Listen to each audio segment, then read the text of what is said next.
Assalamualaikum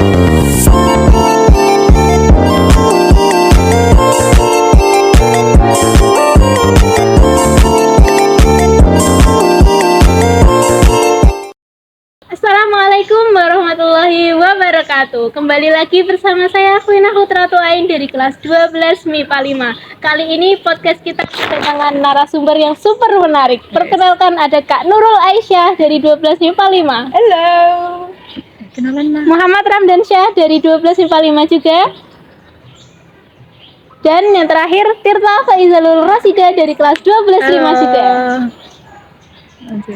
Nah, teman-teman, di sini kita mau ngomongin apa nih? Kita mau ngomongin telepon atau handphone itu enggak sih? Oh iya, jadi tempo hari Bu Nini menjelaskan pada kita kalau ada surut buat tugas podcast dan kita memutuskan buat bahas telepon ya. Iya, betul sekali teman-teman. Jadi sebuah benda itu kan nggak lepas dari yang namanya awal mula atau sejarah ya, iya. kayak Dan gitu. satu lagi ada misteri di balik rahasia dari telepon. Benar iya, sekali betul teman-teman. sekali. Jadi di sini saya sempat baca-baca sedikit tentang sejarah telepon itu sendiri. Jadi telepon itu pertama kali ditemukan oleh Alexander Graham Bell di 1976. Nah, beliau adalah penemu pertama telepon yang namanya diabadikan menjadi Bell. Alexander Graham Bell. Nah, terus ternyata di tahun-tahun yang sebelumnya, sebelum telepon ditemukan di tahun 1877 itu sebenarnya juga sudah ada seorang banker bernama Roswell C. Downer yang sudah membangun jaringan telepon komersil untuk pertama kalinya untuk menghubungkan antara kantor dan rumahnya. Terus di tahun 1910 berkembang lagi, muncul cikal bakal telepon seluler yang kita gunakan sekarang ini ditemukan oleh Lars Magnus Ericsson.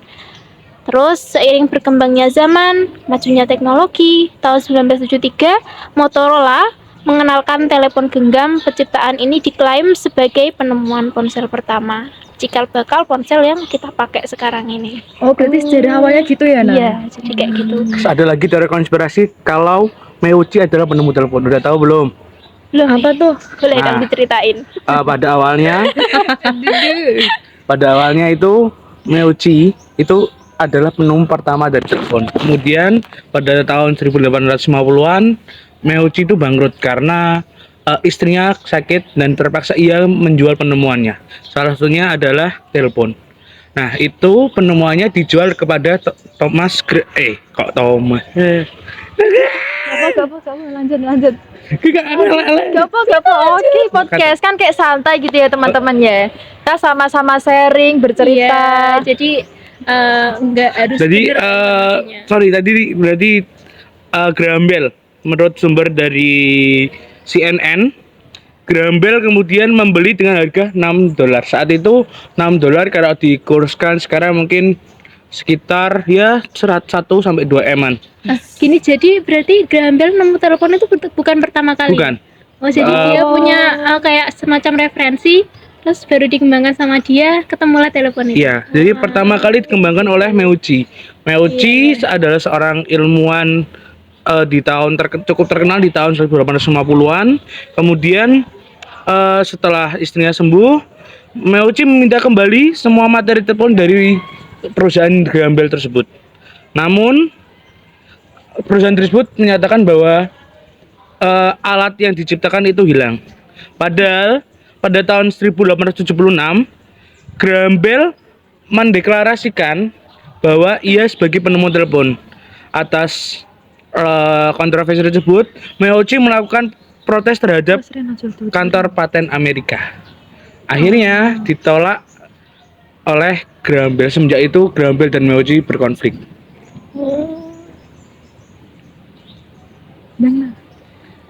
Kalau tadi kita udah bahas misterinya, sejarahnya, saya mau tanya sama Sasa nih, minta pendapatnya. Misal kalau kita sehari-hari itu kan pakai HP sebagai bentuk telepon gitu ya. Kayak, ada juga kayak ya masih yang pakai telepon rumah kayak gitu. Nah, ada nggak sih telepon-telepon lain yang selain yang sering kita Kayak temui jenis-jenisnya gitu gak Iya. sih maksudnya? Oh, Ada oke. nggak sih Sebelumnya nih zamannya aku mau jelasin fungsinya dulu ya dari telepon Iya, itu apa. boleh. Jadi fungsi telepon itu sangat banyak, antara lain sebagai media interaksi yang cepat dan mudah, sebagai sarana informasi atau penghemat biaya karena tidak perlu mendatangi orang yang akan memberikan informasi. Nah, untuk jenis telepon yang lebih modern seperti smartphone, fungsinya juga mengalami kemajuan seiring dengan canggihnya teknologi. Fungsi tersebut bisa sebagai media SMS, telepon atau pesan singkat, kemudian dapat menerima atau melakukan panggilan dimanapun dan kapanpun. Nah, untuk jenis-jenisnya telepon tuh ada dua. Yang pertama, berdasarkan peletakannya, itu dibagi tiga juga. Yang pertama ada table phone, merupakan jenis telepon yang biasa diletakkan di atas meja. Yang kayak gitu ya. yang gini kayak orang iya. gitu toh. Ya, yang gini-gini itu. Lanjut yang kedua itu ada wall phone atau pesawat telepon yang biasanya diletakkan atau menempel di dinding. Semacam Kayak yang di Dilan-Dilan itu enggak sih? ya, betul. Yang kayak di Inggris. Iya, betul. Lanjut yang ketiga, telepon kendaraan yang biasa pada mobil, pesawat atau enggak kapal. Iya. Selanjutnya yang kedua berdasarkan jarak jangkaunya. Yang pertama ada lokal, hubungan telepon pada suatu lingkup daerah yang sama, misal Indonesia aja. Yang kedua interlokal, ada hubungan jarak jauh, contohnya antar provinsi, Jawa Timur dan Jawa Tengah. Dan yang terakhir ada internasional, yaitu hubungan dengan jarak yang sangat jauh, misalnya Indonesia dengan Korea, seperti itu. Oke. Canggih juga ya telepon. Betul. Seiring berkembangnya zaman kayak makin canggih, makin cepat. Jadi kayak Betul. Makin glow up. oh iya Betul glow up. Kalau tadi bilang kan telepon, sekarang agak penjelasan tentang jaringan. Pasti kalau telepon pasti kan ada jaringannya kan. Ada sangkut pautnya lah. Nah. Iya, oke. jaringan. Buka. Aku nggak jenis. Nah, jadi kan kalau tadi Rendra bilang kan kita kalau bahas telepon kan nggak lepas dari jaringan ya. Betul sekali. Boleh nggak kalau Tirta memaparkan sedikit pandangannya gitu? Boleh. Kan sebagai alat komunikasi jarak jauh maupun pendek, kan perkembangan telepon semakin maju, semakin canggih, semakin modern kan ya. Banyak inovasi dan percobaan dari ya kayak orang-orang pinter gitulah. Nah, itu ada salah satunya telepon elektromagnetik. Itu dibuat pada tahun 1877. Dibuatlah 300 telepon elektromagnetik oleh Bell Telephone Company. Terus selanjutnya itu ada telepon dial. Perkembangannya ini selanjutnya terjadi pada tahun 1991, di mana telepon menggunakan nomor dial untuk pertama kalinya. Sebelumnya itu telepon dengan sistem wireless mulai digunakan pada tahun 1915. Terus yang ketiga itu ada awal mula telepon genggam. Seiring canggihnya teknologi, telepon dengan sistem sambungan kabel dianggap kurang efektif karena tidak bisa dibawa kemana-mana. Sehingga pada tahun 1900-an dikembangkanlah telepon genggam yang menurutnya masyarakat itu bisa dibawa kemana-mana dan kayak lebih praktis gitu. Terus pada tahun 1973 kemudian dipasarkan pada tahun 73 ke 83, telepon genggam itu memasuki generasi pertama yang dimana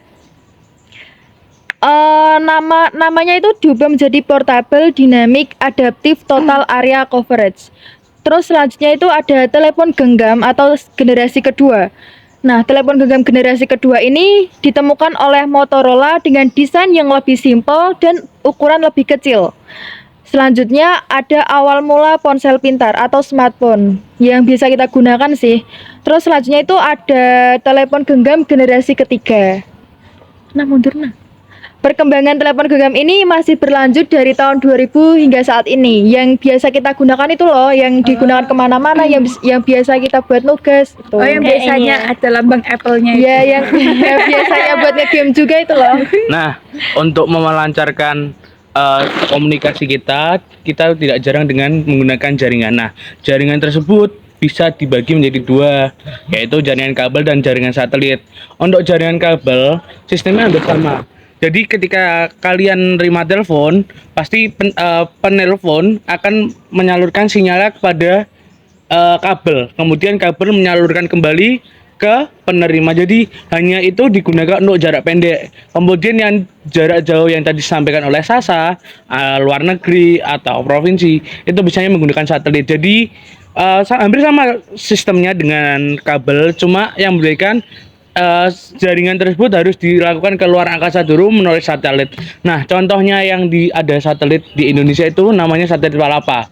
Namun sayangnya di tahun 2003 oleh Presiden Megawati, satelit Palapa dijual kepada company di Singapura. Oh gitu ya, kayak diambil alih nggak sih? Iya, diambil alih. Tapi sampai sekarang ini masih itu kan, masih beroperasi kan? Masih untuk satelit Palapa masih beroperasi. Kemudian Indonesia kemarin baru saja meluncurkan satelit sepertinya namanya Pandawa, satelit Pandawa di tahun 2015.